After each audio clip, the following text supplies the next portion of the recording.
All right, let's talk about something that's really, really important, but also really misunderstood. We're going to get into what it feels like to live with something called avoidant personality disorder. And, more importantly, how you can actually start to find a path forward. I want you to just imagine this for a second. What if you want a connection more than anything else in the world? You feel that lack of friends, of love, not just as a passing thought, but as a genuine, constant ache. It's a fundamental human need, right? But what if you were also the one person stopping it from ever happening? Not because you don't want it, but because there's this voice, this deep, deep fear inside that tells you that the second people see who you really are, they'll reject you. So you get there first. You reject them before they can reject you every single time. To really get this, let's zoom in from that big idea to a real-life story. This is a classic scenario for someone who's going through this. Okay, so picture this. You're at work, and your colleagues invite you out for drinks. And in that moment, that desire for connection, it just wins. It feels exciting, you genuinely want to go, and so you say, yeah, for sure, I'll be there.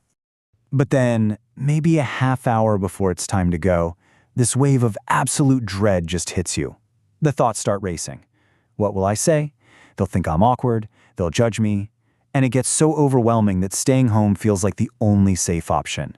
So you grab your phone and send that text. Hey, so sorry, something came up, can't make it.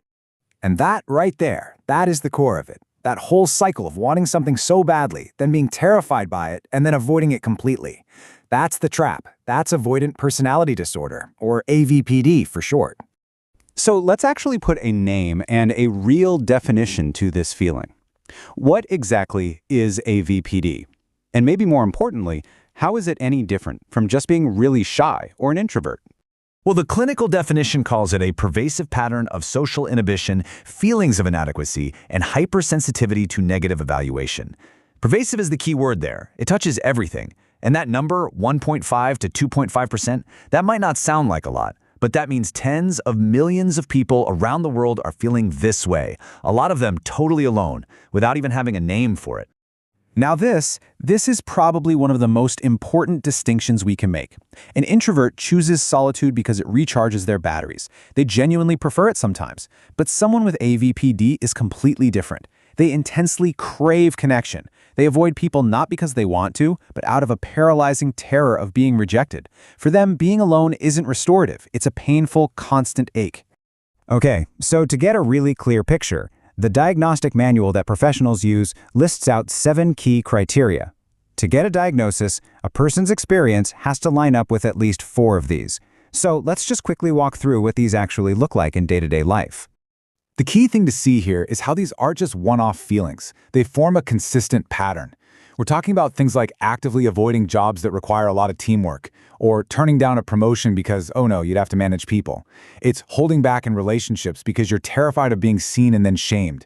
It's this deep core belief that you're just socially inept, you're unappealing, you're inferior to everyone else, and because of that, you become reluctant to take any personal risk that might lead to embarrassment. So if it's so painful, why is this pattern so incredibly hard to break out of? Well, it's because AvPD creates this powerful, self-reinforcing loop. It's a loneliness trap that actually gets stronger every single time you try to protect yourself from it. And this shows that loop perfectly. It all starts with desire, a genuine wish for connection, but that desire immediately triggers intense fear. Your brain just serves up a disaster movie of everything that could possibly go wrong. So you avoid it, you cancel the plan, and for a second, you feel this huge wave of relief. But, and this is the cruel part, that relief is so temporary. The loneliness gets deeper, and your brain learns a lesson. See, that was dangerous. Good thing we avoided it, which just makes the fear even stronger next time around. But here is the hopeful part. This is not a life sentence. As powerful as that loop is, healing is absolutely possible. So let's talk about how that path forward can actually begin. First off, it's really helpful to understand one more key difference. You might be thinking, this just sounds like social anxiety. And they do look similar, but the root cause is different. Social anxiety is often a fear that you might do something embarrassing. AvPD is a much deeper, more pervasive belief that you are embarrassing, that you, at your core, are defective. It's about your identity, not just your performance. And here it is, maybe the most important takeaway of this whole thing. AvPD is treatable. It's not about snapping your fingers and making the feelings go away. It's about systematically changing them in a way that opens up a life that you thought was impossible. And things like cognitive behavioral therapy and gradual exposure therapy are proven to be really, really effective. So what does gradual exposure even look like? Well, it starts small, like comically small.